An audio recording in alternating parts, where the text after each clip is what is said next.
The call came on a Tuesday afternoon, 3 weeks before Thanksgiving. I was in my kitchen making lunch, just a simple sandwich, the kind of quiet afternoon routine that comes with being 67 and retired. When my phone rang, my daughter's name lit up the screen. Lauren, my only child. 32 years old, married to a man named Brett who worked in tech, living in a nice apartment in the city that I'd been helping them afford. "Hi, honey," I answered, expecting the usual pleasantries, maybe an invitation to meet for coffee, perhaps a request for advice on something. "Mom, we need to talk about Thanksgiving," Lauren said, and there was something in her voice, something rehearsed, something that made my stomach tighten. Before we dive in, don't forget to like and subscribe, and hit that hype button to boost this episode. Drop a comment below with your city or country. I'm always curious where you're all watching from. My name is Marianne Fletcher, 67 years old, widow for 5 years, former nurse who'd worked for 42 years before retiring, mother to one daughter who I'd raised mostly alone after my husband died when she was 9. "Okay," I said slowly, setting down the knife I'd been using to slice tomatoes. "What about Thanksgiving?"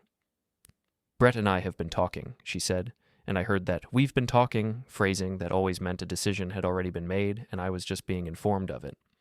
"And we've decided that this year we want Thanksgiving to be just us, just our immediate family." I'd been quiet for a moment, processing. "Okay, so you want to host? I can bring the—" "No, Mom." Her voice had been sharper than usual. "I mean just us, me and Brett's parents. Immediate family only." The words had hung in the air between us. Brett's parents. But not me. "I don't understand," I'd said, though I was starting to. "I'm your mother. I am immediate family." "You know what I mean," Lauren had said, exasperated already, like I was being deliberately difficult. "Real family. The family we're building together. Brett's parents have been so involved with us, so supportive of our life together. And they've been asking to host Thanksgiving for years, but we've always included you because, you're alone. But Mom, they deserve this. They deserve to have their son for the holiday without having to accommodate extra people." Extra people. That's what I was. Extra. "Lauren, I've spent every Thanksgiving with you since you were born," I'd said quietly, "including the 5 years since your father died, including last year when I brought 3 dishes and helped you cook the turkey because you were stressed about hosting." "And we appreciate that," she'd said in that tone people use when they're trying to sound patient but are actually annoyed. "But Mom, you have to understand. We're trying to build our own traditions now, our own family unit, and it's just easier if it's just the 4 of us." "Easier," I'd repeated. "Yes, easier. Look, it's not personal. You can go to the seniors center. They do a Thanksgiving dinner every year. I saw it advertised. It's supposed to be really nice. You'd probably enjoy it. Meet people your own age, make some friends." The seniors center. She wanted me to eat Thanksgiving dinner at the seniors center with strangers while she celebrated with Brett's parents. "Or," she'd continued, warming to her theme now, "you could volunteer somewhere, serve meals to the homeless. That would be meaningful, right? Much more meaningful than just another family dinner." "I'd like to have Thanksgiving with my daughter," I'd said, my voice still level despite the anger building in my chest. "Mom, don't be difficult. We're having Thanksgiving with Brett's family. That's what we decided. You can do your own thing. It's just one day."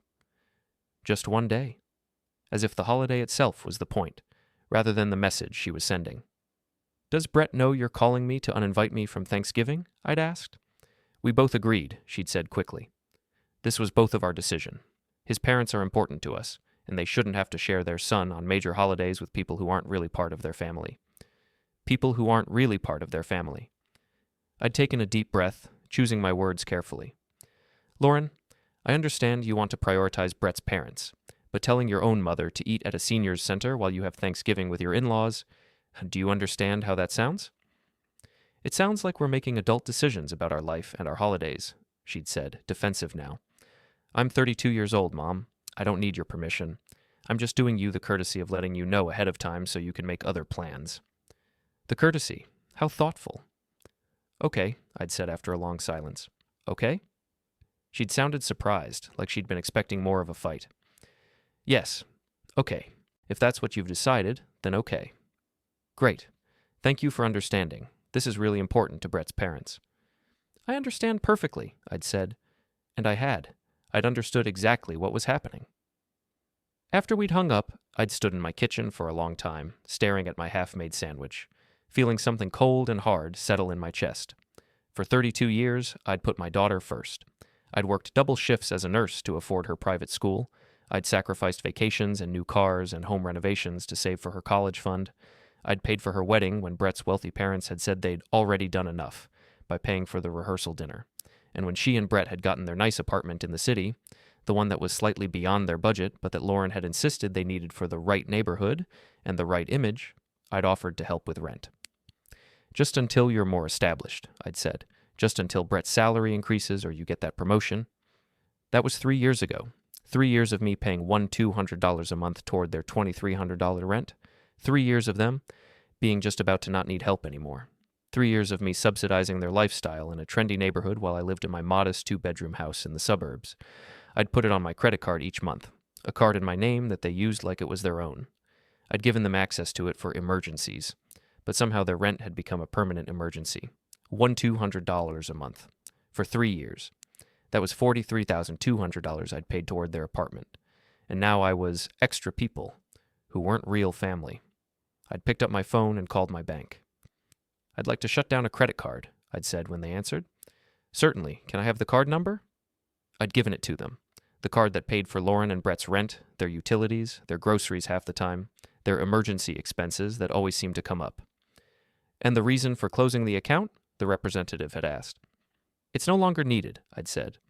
"Would you like to transfer the balance to another card?" "No, just shut it down, immediately." "It'll take 24 to 48 hours for the closure to fully process, but I can suspend the card right now so no new charges can be made." "Perfect," I'd said. "Do that." After the call, I'd finished making my sandwich. I'd eaten it slowly, methodically, while thinking about what was about to happen. The rent would be due on December 1st. Without the card, they'd have to pay the full $2,300 themselves. But before that, their automatic payments would start bouncing. The utilities would try to charge. The grocery delivery service would decline. All of it would start failing within days, probably around Thanksgiving. I'd smiled then, sitting in my quiet kitchen, eating my sandwich. Lauren wanted Thanksgiving to be for real family only. Well, real family paid their own rent. I need to explain how we got here. How my daughter went from the little girl who'd made me Mother's Day cards out of construction paper to the woman who told me to eat Thanksgiving dinner at a seniors center. After my husband David died when Lauren was 9, I'd made a choice. I could either focus on my career and climb the nursing administration ladder, making more money but working longer hours, or I could stay in direct patient care, keep my schedule manageable, and be present for my daughter. I'd chosen Lauren, always Lauren. I'd worked the 3 to 11 shift at the hospital so I could be there when she got home from school. I'd picked up extra shifts on weekends and holidays to make up for not pursuing promotions. I'd lived modestly so that Lauren could have what she needed, good schools, tutoring when she struggled with math, sports equipment when she wanted to try soccer, a used car when she turned 16. I'd thought I was teaching her the value of sacrifice, the importance of family, the difference between needs and wants. But somewhere along the way, those lessons hadn't stuck. Maybe it started in high school when she'd become friends with Alexis Cartwright, a girl whose parents were wealthy and who'd introduced Lauren to a lifestyle I couldn't afford. Designer bags, shopping trips, vacations to places I'd never heard of. "Why can't we go to Europe like Alexis's family?" Lauren had asked when she was 16. "Because we can't afford it," I'd said honestly. "Maybe someday, but right now, that's not in our budget." "It's not fair," she'd said. "Everyone else gets to do these things." "Not everyone," I'd corrected. "Some people, and those people have different financial situations than we do." She'd sulked for a week, and I'd felt guilty that I couldn't give her what her friends had, guilty that my husband had died and left us with life insurance that covered the mortgage but not much else, guilty that I was just a nurse instead of a doctor or a lawyer or whatever Alexis's parents were. In college, it had gotten worse.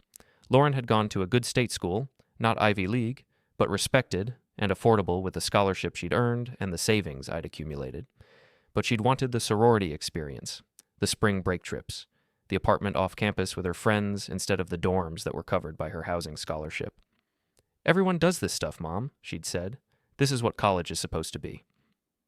I'd stretched my budget, picked up more shifts, said yes when I probably should have said no, because I didn't want her to feel lesser than, didn't want her to miss out, didn't want her to resent me for being the parent who couldn't afford to give her everything. After college, Lauren had gotten a job in marketing. It paid decently, $55,000 to start. But she'd had student loans to pay, and the cost of living in the city where she'd wanted to work, and a lifestyle she'd become accustomed to. "Can you help me with my security deposit?" she'd asked when she'd found an apartment. "It's first month, last month, and 1 month security. That's like $4,500, and I don't have it all." I'd helped. Put it on my credit card, told myself she'd pay me back when she got settled. She hadn't paid me back. Then came Brett. Lauren had met Brett at a tech industry mixer that her company had hosted. He was 28, she was 26. He worked as a software engineer at a startup, making good money, $95,000 a year, with potential for more as the company grew. His parents were Richard and Patricia Hamilton. Richard was a semi-retired investment banker. Patricia was a lawyer who'd scaled back to part-time work. They lived in a beautiful home in an exclusive suburb and had very specific ideas about what their son's life should look like. When Lauren had brought Brett home to meet me, I'd liked him well enough. He was polite, seemed genuinely interested in Lauren, talked about his work with passion, but I'd noticed things. The way he'd looked at my modest house, at my older furniture, at my kitchen that was functional but not renovated. The way he'd said, "Oh, this is cozy," in a tone that meant smaller than I expected. The way he'd asked what I did for work, and when I'd said I was a nurse, had nodded in that way people do when they're being polite but not impressed. "My mom's a lawyer," he'd said, "and my dad's in investment banking." Well, he was. He's mostly retired now, but still consults. The comparison had been implicit but clear. His parents, successful, wealthy, impressive. Me, a nurse in a modest house. When they had gotten engaged after dating for a year, I'd been happy for Lauren. I'd wanted her to find someone who loved her, who'd build a life with her, who'd treat her well. The wedding planning had been my first real glimpse of what life with Brett's family would be like. Patricia had taken over immediately. She'd had opinions about everything, the venue, the flowers, the catering, the guest list, and she'd made it clear that the Hamiltons had certain standards that needed to be met. "We'll pay for the rehearsal dinner," Patricia had announced at the first planning meeting, which had been held at her house, not mine. "That's traditional. The groom's family handles the rehearsal dinner. And we'll pay for the wedding," I'd said, because that was also traditional. The bride's family paid for the wedding. Patricia had looked at me with barely concealed skepticism. "Do you have a budget in mind?" "I've saved about $20,000, I'd said. It was money I'd been setting aside for years, money that represented dozens of extra shifts and skipped purchases and careful planning. $20,000, Patricia had repeated, and the way she'd said it made it sound like I'd said $20. "Lauren, honey, that's not going to be enough for the kind of wedding we're envisioning." "What kind of wedding are you envisioning?" I'd asked carefully. Patricia had pulled out a folder. She'd actually brought a folder to this meeting, filled with magazine clippings and vendor proposals and venue photos. "I'm thinking 200 guests," she'd said. "The Belmont estate would be perfect. They do beautiful weddings. The catering alone is $150 per person, but it's worth it. And then flowers, photography, band, dress. We're probably looking at $60,000 to $75,000 for something really nice." My stomach had dropped. "I can't afford that." "Well," Patricia had said, glancing at Richard, "I suppose we could contribute to the wedding as well. It's not traditional, but given the circumstances." Given the circumstances. Meaning, given that I was poor and couldn't afford to give my daughter a proper wedding. They'd ended up paying for $35,000 of the wedding. I'd paid my $20,000, and Lauren and Brett had put another $10,000 on credit cards. The wedding had been beautiful, elegant, exactly what Patricia had envisioned. And at the reception, during the toasts, Patricia had made sure everyone knew about the Hamiltons' generosity. "We're so thrilled to welcome Lauren into our family," she'd said, glass raised. "We've spared no expense to make sure this day was perfect for our son and his beautiful bride. After all, family is everything, and we believe in investing in the people we love." The implication had been clear to everyone in that room. The Hamiltons had invested. I had not. They were the generous ones. I was something less. 6 months after the wedding, Lauren and Brett had decided they needed to move. "The neighborhood we're in isn't great," Lauren had said. "Brett's been talking to his colleagues, and they all live in better areas. We need to be somewhere that's more us." "What does more us mean?" I'd asked. "Somewhere nice. Somewhere with good restaurants and shops. Somewhere that feels successful."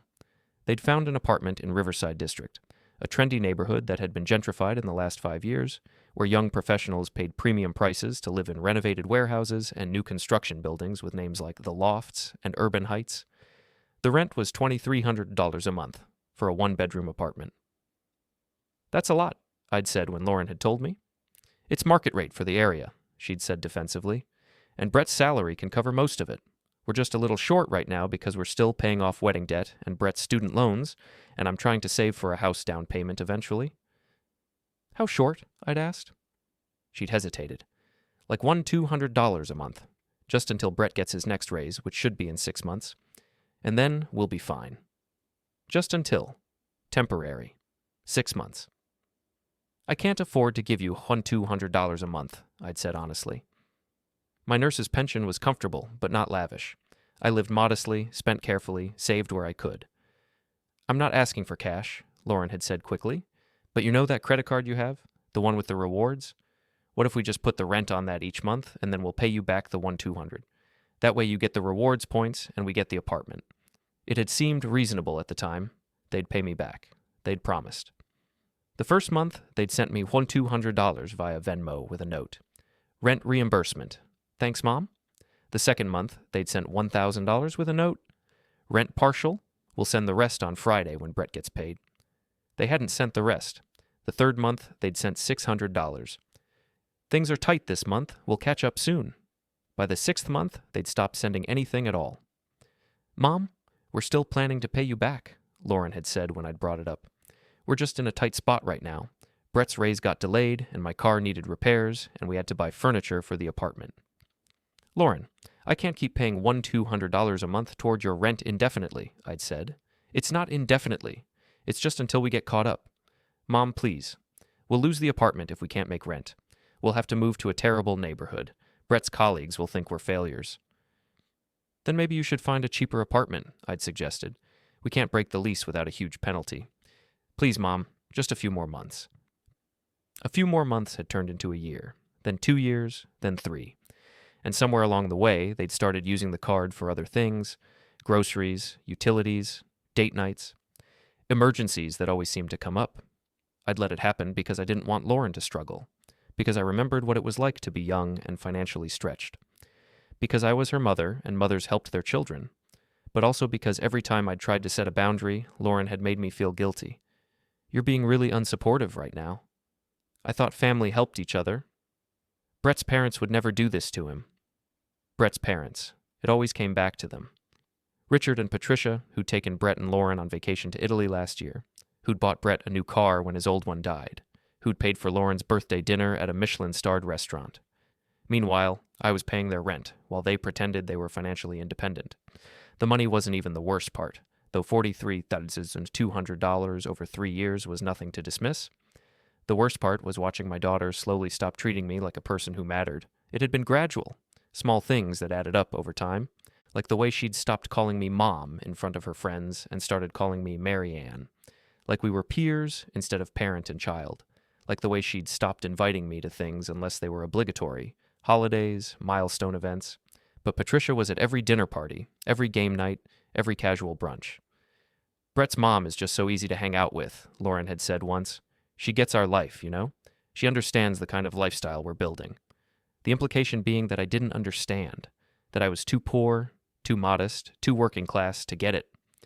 Last Christmas, they'd spent Christmas Eve with the Hamiltons, the important celebration, the nice dinner, the thoughtful gifts. They'd come to my house on Christmas Day around 3 p.m., stayed for 2 hours, and spent most of it on their phones. "Sorry, Mom," Lauren had said when I'd commented on it. "Brett's family group chat is blowing up. His cousins are hilarious." For my birthday in June, Lauren had sent a text, "Happy birthday, Mom. Hope you have a great day." For Patricia's birthday the week before, Lauren had posted a lengthy Instagram tribute. "Happy birthday to the most amazing mother-in-law. Thank you for being such an incredible role model and for always making us feel so loved and supported. We're so lucky to have you in our lives." The contrast hadn't been subtle. When I'd had a health scare in August, a breast cancer scare that had turned out to be benign but had required a biopsy and 2 weeks of anxiety, Lauren had called once to check in. "That's great that it's not cancer," she'd said. "I'm glad you're okay. Hey, we're actually heading out to dinner with Brett's parents, but I'll call you later." She hadn't called later. Meanwhile, when Patricia had had a minor fender bender in September, Lauren had driven across town to make sure she was okay, had helped her deal with insurance, had brought her flowers, and stayed with her all afternoon. I'd started to feel like a burden, like an obligation, like someone Lauren kept in her life out of duty rather than desire. And then came the Thanksgiving call, the call where she'd said the quiet part loud. Real family. people who aren't really part of their family.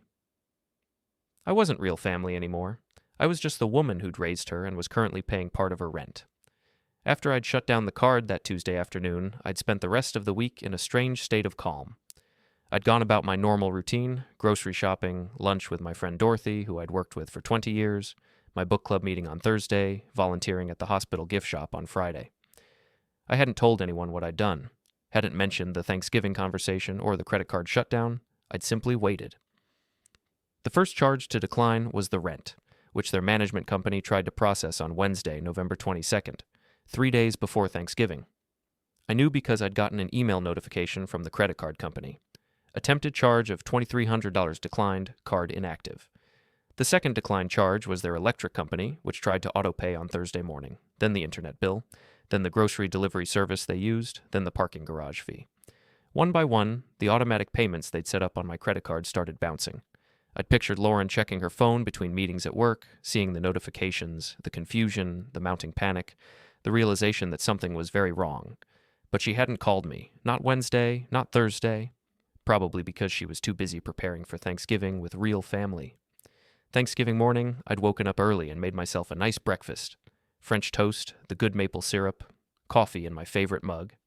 I'd eaten on my back patio, wrapped in a cardigan against the November chill, watching birds at my feeder. It was peaceful, quiet, exactly the kind of morning I'd always enjoyed. Dorothy had called around 9. "Are you sure you don't want to come to our house? We have plenty of food, and you shouldn't be alone on Thanksgiving." "I'm fine," I'd assured her, actually enjoying the quiet. "I'm going to watch the parade, maybe read a book, have a simple dinner. It's nice." "Well, the offer stands if you change your mind," she'd said. I hadn't changed my mind. Around noon, I'd made myself a small turkey breast in the oven, just enough for a few meals, nothing elaborate. I'd roasted vegetables, made a small portion of stuffing, even baked a mini pumpkin pie. I'd set my table nicely, used the good china, poured myself a glass of wine, and I'd sat down to eat my Thanksgiving dinner alone. In my quiet house, not at a seniors center, but in a home I'd worked for and paid for and was proud of. It had been one of the better Thanksgivings I'd had in years. At 2:47 p.m., my phone had buzzed. A text from Lauren. "Mom, call me now. Emergency." I'd looked at the text, taken another bite of turkey, and set the phone face down on the table. Another buzz. "Mom, seriously, call me." I'd finished my meal, cleared the table, washed the dishes, made myself a cup of tea.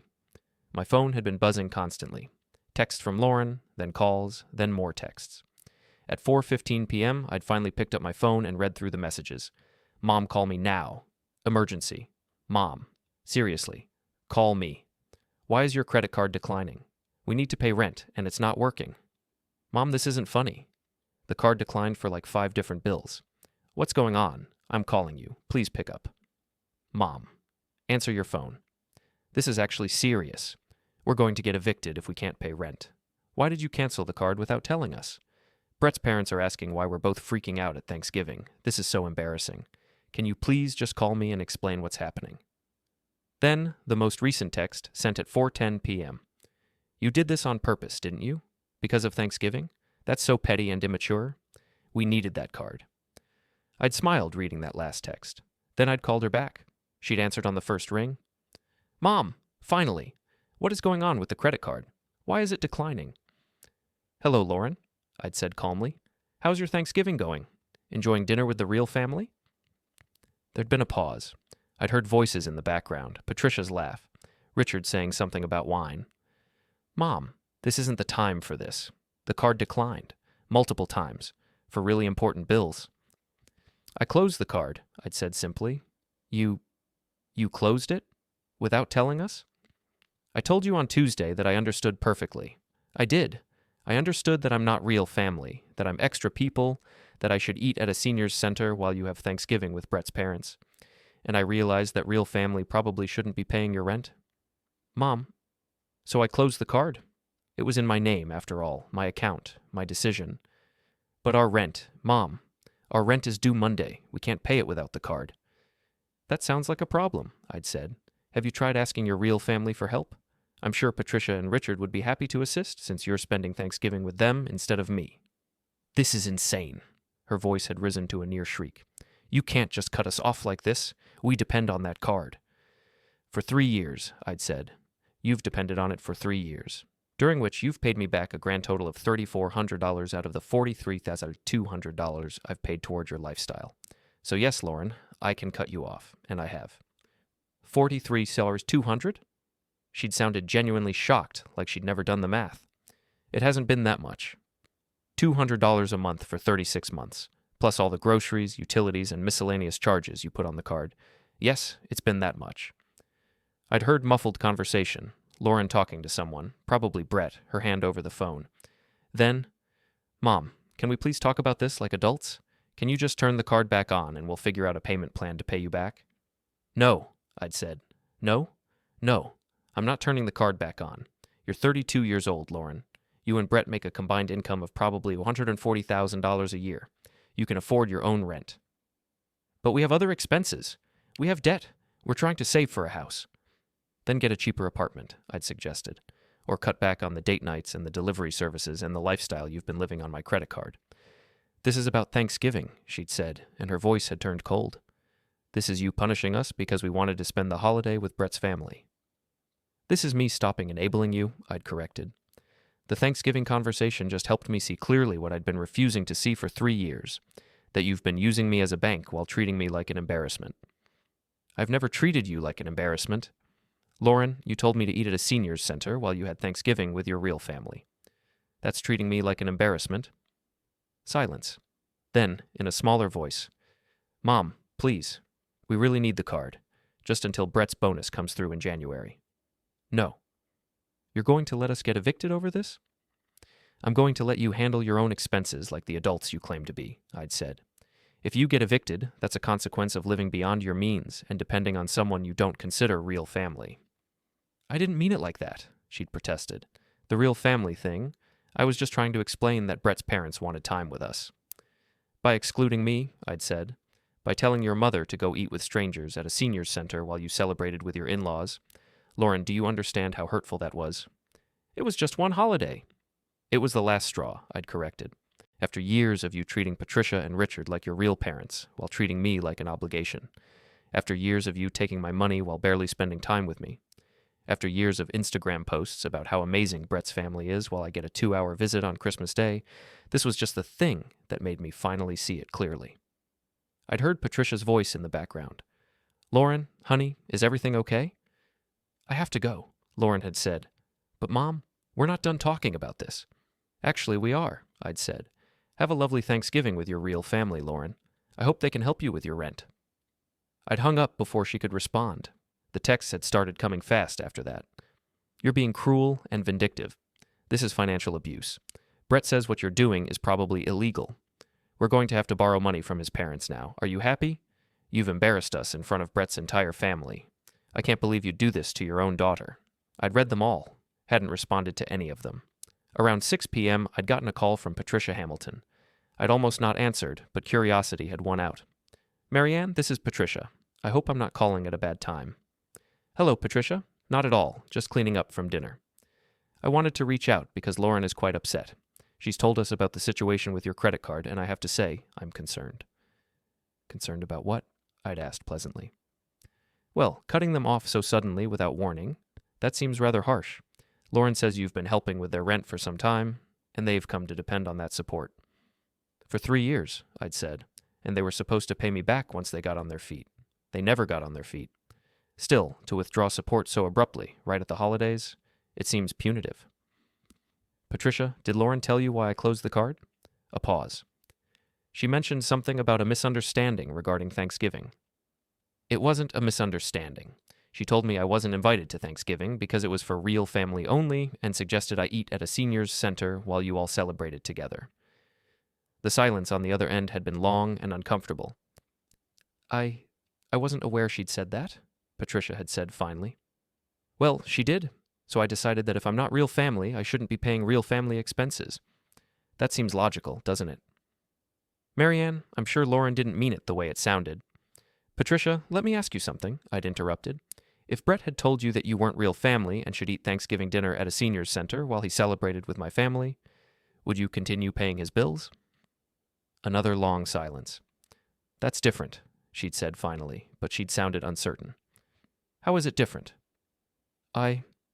Lauren is young. She's still learning how to balance different family relationships. She didn't mean to hurt you. Maybe not, but she did hurt me.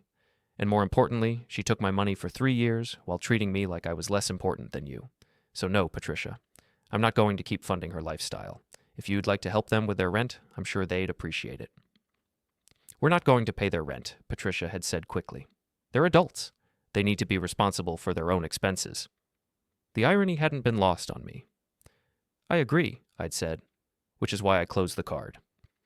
After that call, I'd poured myself another glass of wine and settled in to watch a movie.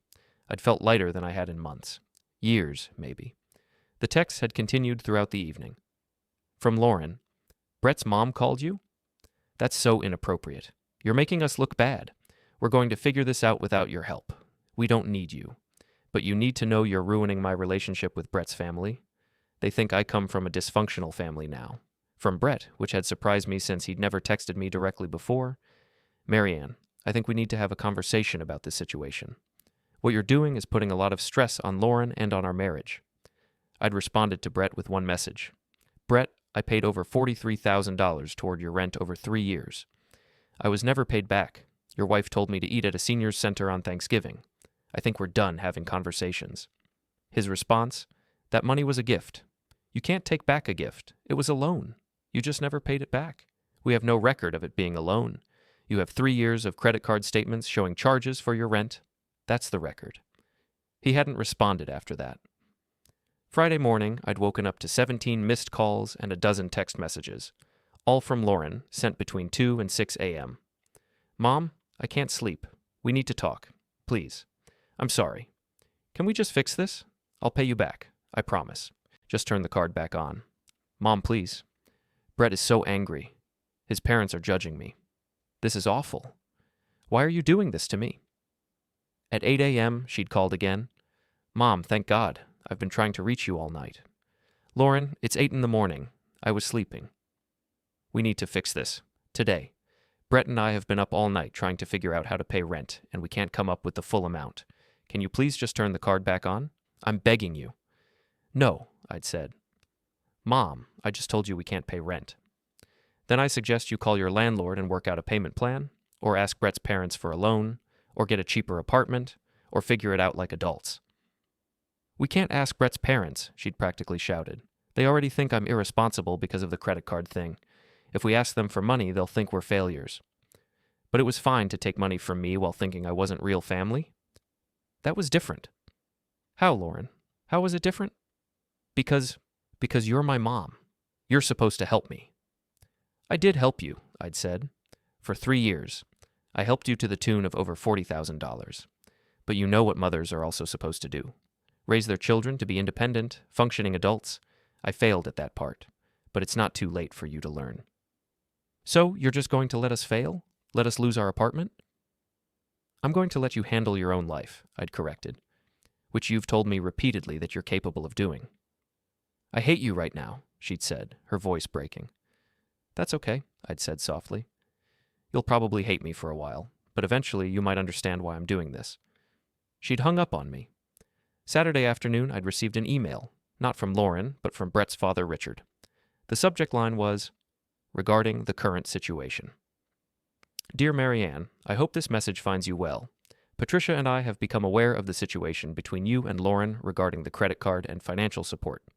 While we generally prefer not to involve ourselves in family matters, we feel compelled to reach out given that this situation is affecting our son's household. We understand that there was some miscommunication regarding Thanksgiving. Lauren has explained that she merely wanted to host Brett's parents for the holiday, which seems reasonable for a married couple establishing their own traditions. However, we're concerned about the financial hardship your sudden withdrawal of support has created. Lauren and Brett are hardworking young people who are doing their best to build a life together. They've come to rely on certain support structures, and removing that support without warning seems unnecessarily harsh. We're writing to ask if you might reconsider your decision, at least temporarily, while they make alternative arrangements. Additionally, we'd like to understand your expectations regarding repayment. If this money was truly meant as a loan rather than parental support, we believe clear terms should have been established from the beginning.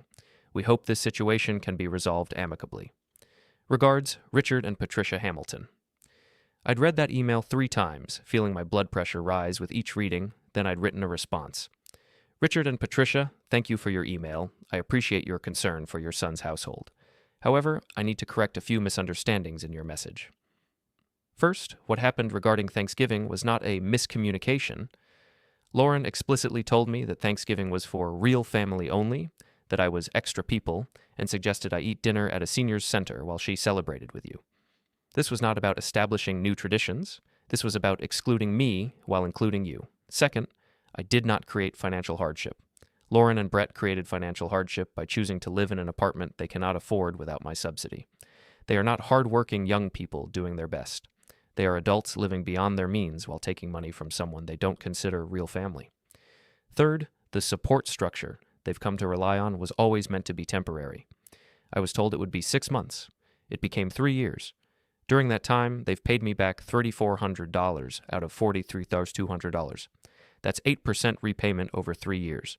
Fourth, regarding expectations and terms, I'm a retired nurse, not a banker. I helped my daughter because I thought she was temporarily struggling. I continued helping because every time I tried to stop, she made me feel guilty or claimed they'd pay me back soon. There were no formal terms because this was a mother helping her child, not a business transaction. Finally, I noticed that you're asking me to reconsider my decision, at least temporarily, while they make alternative arrangements. Why are you asking me this instead of offering to help them yourselves? You have the means. You just spent Thanksgiving with them as their real family. Perhaps real family should help with rent. Regards, Marianne. I'd sent the email before I could second-guess myself. Richard had responded within an hour. Marianne, I apologize if our email came across as insensitive to your situation. Patricia and I were not aware of the full context of what Lauren said regarding Thanksgiving. Regarding our own financial assistance, we have a policy of not subsidizing our children's lifestyle choices. We believe adults should live within their means. If we were to help Brett and Lauren with rent, we'd be enabling them to continue living beyond what they can afford, which I now realize is exactly what you've been doing for 3 years. I understand why you've chosen to stop. This situation is unfortunate, but perhaps it's necessary for Lauren and Brett to face the reality of their financial situation. Regards, Richard. I'd read that email with a mixture of vindication and sadness. Even Brett's parents, who Lauren thought were perfect, who she'd chosen over me for Thanksgiving, who she wanted to impress so badly, even they understood that I'd done the right thing.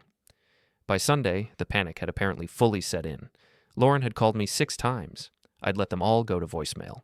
Her messages had evolved from angry to desperate. Mom, please pick up. We really need to talk. The landlord says if we don't have rent by Wednesday, they're starting eviction proceedings. Mom, please? I'm sorry about everything I said. I'm sorry about Thanksgiving. I didn't mean it the way it sounded. Please, just help us one more time. Brett is freaking out. His parents told him we need to face reality, and they're not helping us. You're the only person who can help us. Please. Mom, I'm your daughter. I know I messed up. I know I hurt you. But please don't let us lose our apartment over this. That last message had been left at 11:47 p.m. on Sunday night, and I'd heard her crying through the words. I'd felt a pang of sympathy. I was her mother, after all, and hearing my child cry had always affected me, but I hadn't called her back. Monday morning, I'd gotten a text from an unknown number. Hi, this is Brett's mom, Patricia. I got your number from Lauren. I wanted to reach out personally. Can we meet for coffee? I think there's been a lot of miscommunication, and I'd like to help mediate if possible. I'd considered ignoring it, but Patricia had been more reasonable in Richard's email than I'd expected. I can meet Tuesday at 10 a.m., Lakeside Cafe downtown. Perfect. Thank you. I'll see you then. Tuesday morning, I'd arrived at the cafe exactly at 10. Patricia was already there, sitting at a corner table, looking like she'd dressed for a business meeting rather than coffee. Tailored blazer, pearl earrings, expensive handbag. Marianne, thank you for meeting me, she'd said, standing to shake my hand. Patricia? We'd both ordered coffee, hers a complicated latte, mine plain black, and sat down. I want to start by apologizing, Patricia had said. Richard and I had no idea what Lauren had said to you about Thanksgiving. If we'd known, we never would have accepted the invitation to host. I'd studied her face, trying to determine if she was being genuine. She'd seemed sincere. I appreciate that, I'd said. I also want to be honest with you about something, she'd continued. Lauren has been struggling, not just financially, but emotionally. She's felt like she's in competition with her peers, like she needs to prove something. and I think she's looked at Brett and our family as a ticket to a life she thinks she deserves. A life she can't afford, I'd said. Correct? Brett makes good money, but not enough for the lifestyle they're trying to live. And Lauren's salary? Well, marketing doesn't pay what people think it does. I know. I've been subsidizing the difference. Patricia had nodded. Richard and I had suspicions that you were helping them financially, but we didn't know the extent until this weekend. $43,000 over 3 years? Marianne, that's extraordinary, and completely unappreciated from what I can tell. She told me she'd pay me back, I'd said. Over and over. It was always just until something. Brett's raise, her promotion, their tax refund. But the payback never came. Because they spent the money on other things, Patricia had said. I've seen their spending habits. The restaurants, the shopping, the subscriptions to things they don't need. They're living like they make twice what they actually make. And now they can't afford rent? No, they can't. Patricia had taken a sip of her latte, and they came to us this weekend asking for help. What did you say? We said no. She'd looked me in the eye. Not because we can't afford it, but because we won't enable them. If we pay their rent, they'll just continue living beyond their means and come back to us again next month or next year. They need to face the consequences of their choices. I'd felt a surge of respect for Patricia in that moment. That's exactly why I closed the card, I'd said. I know, and I think you did the right thing, even though it's hard. Patricia had leaned forward. But Marianne, I'm not here to convince you to help them. I'm here to ask you something else. What? What do you want from Lauren? Not financially, emotionally. What would it take for you to have a relationship with your daughter again? I'd sat back, thinking about that question. I want her to see me as more than a bank account, I'd said finally. I want her to value me as much as she values you and Richard. I want her to understand that what she said about Thanksgiving wasn't just about one dinner. It was about years of making me feel like I was less important, less interesting, less worthy than Brett's family. That's fair, Patricia had said. And I want her to be independent, I'd continued. Not because I don't want to help her, but because she's 32 years old and she should be able to support herself. She's smart and capable, and she's been letting me enable her instead of standing on her own feet. Patricia had nodded. I think Lauren needs to hear that from you. I think she needs to understand what she's lost. Has she asked you to convince me to turn the card back on? I'd asked. Yes, Patricia had admitted. That was her hope when she asked me to reach out. But Marianne, I'm not going to do that. I think you're right. I think she needs to figure this out herself.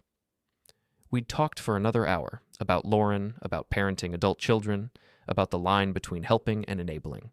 By the time we'd left, I'd felt like I'd found an unexpected ally in Patricia Hamilton. For what it's worth, Patricia had said as we were parting, I think you're a good mother. What you're doing right now. It's hard, but it's loving. Lauren might not see that yet, but she will. I'd driven home with tears in my eyes, not sure if they were sad tears or relieved tears or some combination of both. Lauren and Brett had lost the apartment, not because of eviction, apparently that process takes longer than they'd thought, but because they'd broken their lease early and moved to a cheaper place. I'd learned this not from Lauren, but from her Facebook post, which had showed up in my feed even though we hadn't spoken in 2 weeks. New apartment, new chapter. Sometimes life redirects you to where you need to be, grateful for the chance to simplify and refocus on what matters. The photos showed a much smaller apartment in a much less trendy neighborhood. 1 bedroom, older building, basic finishes, probably $2,400 a month instead of $2,300. The comments had been supportive. Looks great. Simplifying is so important. Good for you guys. No one had mentioned that they'd moved because they could no longer afford the old place. 3 weeks after Thanksgiving, I'd gotten a text from Lauren. Mom, can we talk? In person? I'd considered saying no, considered letting more time pass. But I was curious. Sure. When? Are you free today? I can come to you. 4 p.m. My house. She'd arrived exactly at 4, driving a car I'd never seen before. A used Honda, older model, nothing flashy. You got a new car? I'd asked as she'd gotten out. Sold the Audi, she'd said. Couldn't afford the payment anymore. We'd gone inside. I'd made tea. We'd sat in the living room where I'd spent so many afternoons and evenings alone, waiting for my daughter to have time for me. The apartment looks nice, I'd said, breaking the silence. From the photos. It's smaller, a lot smaller, and the neighborhood is not what we're used to, but we can afford it. That's good. Mom, I need to say something. Lauren had set down her tea, her hands shaking slightly. I've been thinking about everything that happened, about what I said about Thanksgiving, about the money, about how I've treated you, and I need to apologize. Really apologize, not just say sorry because I want something. I'd waited. What I said about Thanksgiving was cruel, she'd continued. Real family. Extra people. Seniors center. Those words keep replaying in my head and I feel sick every time. Because you're not extra, Mom. You're my mother. You're the person who raised me alone after Dad died. You're the person who worked extra shifts so I could have things I wanted. You're the person who paid for my wedding when Brett's parents said they'd done enough. And I treated you like you were an obligation instead of a privilege. Tears had been rolling down her face. And the money. Mom, I didn't realize. I mean, I knew you were helping with rent, but I never actually calculated it all. $43,000. That's more than I make in a year. And I never paid you back. I kept saying I would, kept promising, but I was always spending the money on other things. On clothes and restaurants and trying to keep up with people who make twice what we make. Why did you feel like you had to keep up? I'd asked. Because... She'd paused, thinking. Because Brett's parents are so successful, and his colleagues all have money. And I thought if we didn't look successful, people would judge us. Would judge me, would think Brett married down. Did Brett make you feel that way? No. He never said anything like that. This was all me, my insecurity, my need to prove something to people who probably don't even care. She'd wiped her eyes with a tissue I'd handed her. And Mom, the way I've treated you compared to how I've treated Brett's parents, that's been wrong too. I got so caught up in trying to impress them, trying to be part of their world, that I forgot about the person who actually built the world I came from. Patricia and Richard are good people, I'd said. I had coffee with Patricia last week. She said some kind things about me. Lauren had looked surprised. She did? She did. She also told me that she and Richard refused to help you with rent because they didn't want to enable you to continue living beyond your means. I know, that was hard to hear, but she was right. We'd sat in silence for a moment. Mom, I don't expect you to turn the card back on. I'm not asking you to. We're figuring it out on our own now.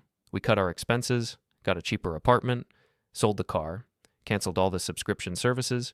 Brett and I are actually creating a budget and sticking to it. I'm proud of you for that, I'd said, and I'd meant it.